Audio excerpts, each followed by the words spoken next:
There are so many unanswered questions in Rockstar Games' 2018 hit Red Dead Redemption 2, and today we're going to be taking a look at a few different subjects that have left gamers with nothing but speculation and theory.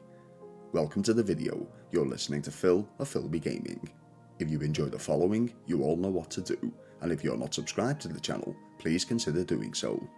Today's video will contain a giveaway competition, so make sure to stick around for details on how to enter and what you can win. And in the interest of not making the intro too long, let's get started. Unanswered questions in Red Dead Redemption 2. Where is Gavin? If you've spent any time in the world of RDR2, you've no doubt come across this gentleman. His name is Nigel. Nigel is an Englishman who was born in Maidenhead, Berkshire. Both himself and his friend Gavin emigrated to the United States in search of a new life. At some point after arriving, Nigel would awake one morning to find his friend missing. Frantically searching high and low for his pal, Nigel would become bewildered, often found roaming the streets and forests yelling out for his friend. Gavin can be encountered a total of 6 times, 4 in the main story as Arthur, and a further 2 as John in the epilogue. If either protagonist chooses to loot Gavin, they'll find a letter which reads as follows.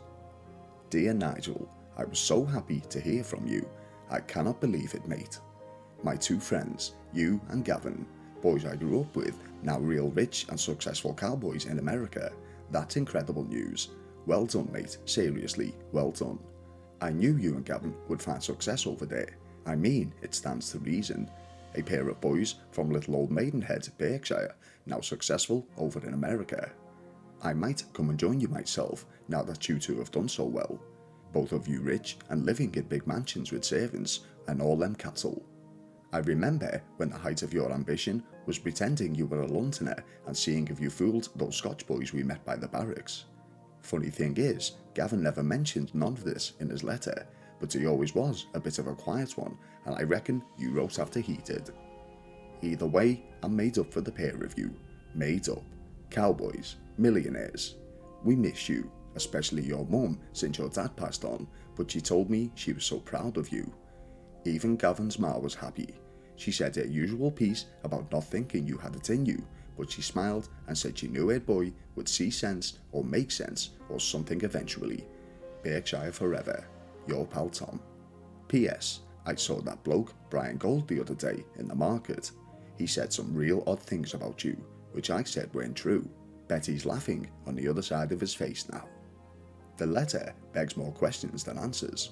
For starters, Tom mentions that Nigel has impersonated others before, such as he did with the Scottish boys at the barracks.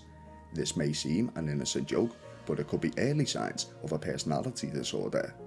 Alone, this may sound far-fetched, but let's look further into the letter. Nigel, when he wrote back home, told stories of how himself and Gavin had struck it rich, becoming millionaires, yet Tom points out that in Gavin's letters there was no mention of this. Although he does state that Gavin was more quiet and his letter may have been sent sooner, but just how much sooner? People don't become millionaires overnight. This adds a little more to the suspicion that Nigel was a bit of a fantasist. Then there's the statement from the missing Gavin's mother, claiming that she believes they didn't have it in them to be successful and that her boy would see sense eventually. Was she aware of Gavin's strange behaviour? And finally, in the PS section, Brian Gold said some real odd things about Nigel. Did he too see the odd behaviour of the man? Something that others, such as Tom, couldn't see? But the big question is, where exactly is Gavin? Probably the strongest theory I can think of is that Nigel has a much darker side to himself than first thought. The strange behaviour mentioned and the fanatical stories he tells may be a sign of multiple personalities. Did Nigel somehow hurt Gavin and dispose of him somewhere? Did he block out that memory, leading to him spending the remainder of his days searching for his friend who is no more? What do you think happened to Gavin? What happened to Bonnie McFarlane's ex? Bonnie McFarlane was a prominent character from the first Red Dead Redemption back in 2010, as she saved John's life after he was gunned down by former brother and Vandalin gang member Bill Williamson. Her family owns a ranch in Henniganstead, state of New Austin. Bonnie lives in the main house with her father, Drew. After John's rescue and getting to know Bonnie a little more, we soon learn that she is single and had never been married previous to this. When questioned about this, she simply states that she's had some suitors from time to time, but things just don't always work out.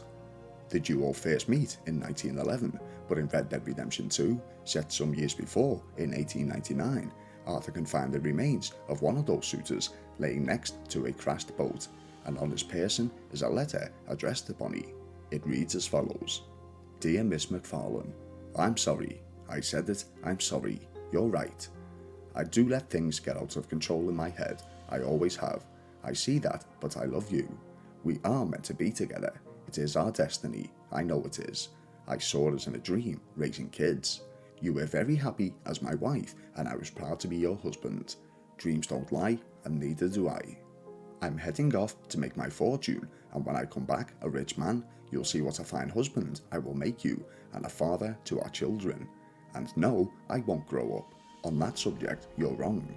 I've got so many things to say to you. I'm going to continue with the writing of this letter later, but believe me when I say we are destined for a long, happy life together. Even your father will come to believe it and accept me, no matter how humble my birth. There's a couple of things to make note of here. Firstly, it's unclear if our unnamed friend and Bonnie were actually in a relationship with one another. He could have potentially been a ranch hand whom fell in love. This could be indicated by Bonnie telling him that he let his head get out of control. Was he merely fantasizing about their time together? He also states that in a dream they were married and had children. Again, more fantasy. She's told him to grow up, to which he strongly disagrees with. It's like he could have been somewhat besotted by Bonnie and may have acted inappropriate towards her at times, prompting this response. Something odd in the letter is that he states Drew McFarlane, Bonnie's father, will come to accept him, no matter how humble his birth was. A humble birth is someone who wasn't born into wealth or of high status. Players of the original Red Dead Redemption will have met Drew McFarlane, and of course will remember the stories of his struggles to keep the ranch afloat. He talks about harsh winters where the McFarlanes almost lost everything a few times, so in no way would he look down on a man for not being born into a rich family. This makes no sense. It seems that the unnamed gentleman is truly living a fantasy, believing that in order to win Bonnie's heart, he must have riches, which would explain another portion of this letter. I'm heading off to make my fortune, and when I come back a rich man, you'll see what a fine husband I will make you, and a father to our children. So we know what his goal was, but how did he end up dead on this shoreline? And how exactly was he planning to become rich while travelling around in this tiny boat? There's a lot to this story that doesn't add together, except for the theory that he was a fantasist living in his own reality. What did Dutch do between 1907 and 1911?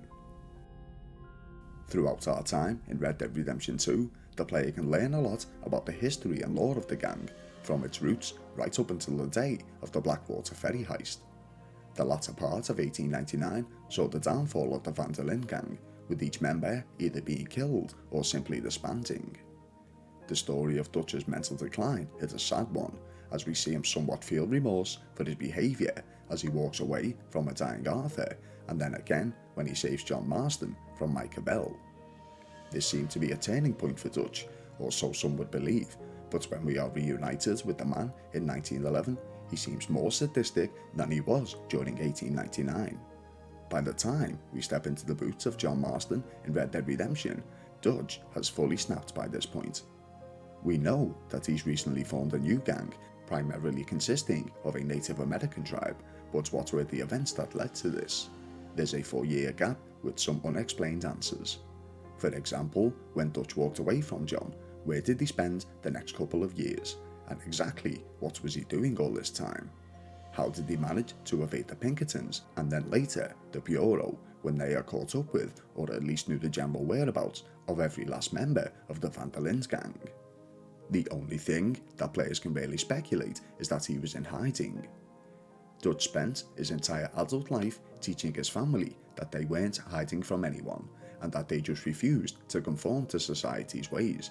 But as we know, towards the final days of Arthur, Dutch has the gang hide out in a cave in Beaver's Hollow, something which he swore against. We recognise this as the actions of a declining man, but again, he seemed to have come to his senses later on. So what changed once more to make him flip the coin again and become the deranged individual we met in 1911? The only thing that we can really conclude on is that before he formed his new gang, Dutch's Boys, he had spent the next couple of years in some form of isolation, reflecting on his past decisions and where those choices had led him. Losing all those he was close to, such as Hosea, Arthur and Susan, may have finally caught up with him, and the realisation had hit home. This could have went two ways for the man. He was either going to accept responsibility for what he had caused, or simply refuse to comply to this, blaming everybody else, causing the spiral of his psyche once more. I do giveaways on this channel, normally around every month or so, and one of the more popular ones seemed to be the Philby Gaming hoodies.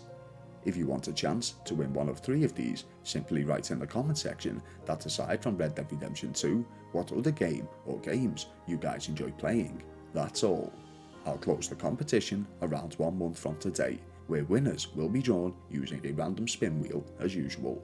So that's the 25th of November 2023, giving you guys plenty of time to enter. Best of luck to everyone. There are many other unanswered questions from the world of Red Dead Redemption 2, so if you guys wish to see a second video just like this one covering more subjects, be sure to let me know in the comment section provided. If you enjoyed what you saw today, be sure to hit like, and if you're not already subscribed to the channel, please consider doing so, as it's absolutely free. Also, I'm not a great deal away from the huge milestone that is 10,000 subscribers, so if you guys could share this video with people you may believe would enjoy it, I'd be truly appreciative. Don't forget to write below what you believe may be the most plausible answers to these topics discussed today. There really aren't any wrong answers, so be as creative as you like. If you guys wish to get in touch, you can do so by finding the channel's Instagram page, which you'll see both on screen and will be linked in a video description, along with my other social medias. Thank you all for watching, you've been listening to Phil, and I'll see you in the next one.